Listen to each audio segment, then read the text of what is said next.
Now we can talk about the ANS. So chapter 14, it's about the ANS.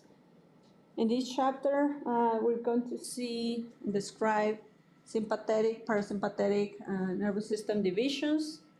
We're going to see the length of the neurons, the ganglia, where they are located, and we're going to see what is white ramus and gray rami communicants, what are the splanchnic nerves. We're going to see also the different types of receptors, their classification, location, function, and we're going to see some effects of the sympathetic system in all of these organs, and same for the parasympathetic system. And then we're going to see how the sympathetic system connects into the blood vessels and what they do. Also, we're going to see what are the pre- and post-ganglionic neuron pathways and the routes for communication. We're going to see disorders of ANS, their mechanisms, and explain a type of hypotension is called orthostatic and impaired sympathetic vasoconstriction. And then we're going to see the common names like fight or flight and the responses. And we're going to see how ANS receives sensory input and then how it connects it to other systems like the endocrine system. So ANS stands for Autonomic Nervous System. It's the involuntary division of the PNS, of the peripheral nervous system. It regulates functions like heart rate, blood pressure, respiration, temperature, digestion. So both of the main divisions, which is the sympathetic and parasympathetic, they work together to maintain homeostasis. Some differences between ANS and somatic nervous system. Somatic nervous system is under the control of our will, so it's voluntary system. So that controls the contraction of our skeletal muscles.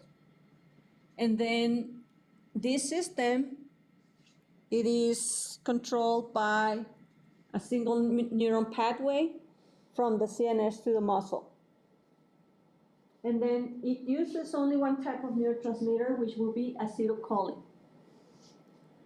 In the ANS, we have this system that controls the contraction of smooth muscle, cardiac muscle, and glands under involuntary control.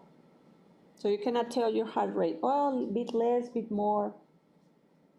Cramps, I don't want to feel cramps. You cannot control that voluntarily. And then in this system, we have two neurons, the preganglionic neuron and the postganglionic neuron. Postganglionic neuron is found in the PNS, while the preganglionic neuron is found in the CNS.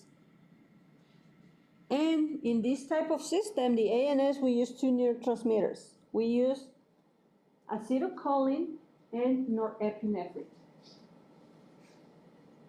So here we have a comparison between the structures of the ANS and the CNS in terms of the neurons, the targets, and the control.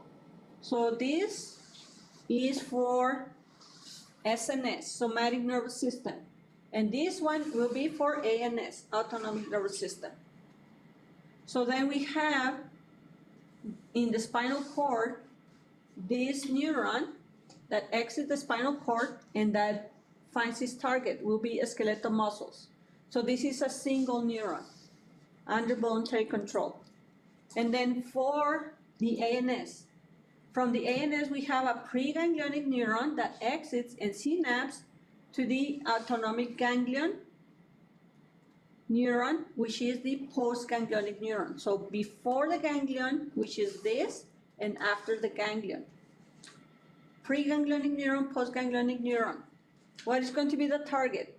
smooth muscle cells, cardiac muscle cells, or glands. And then it's under involuntary control.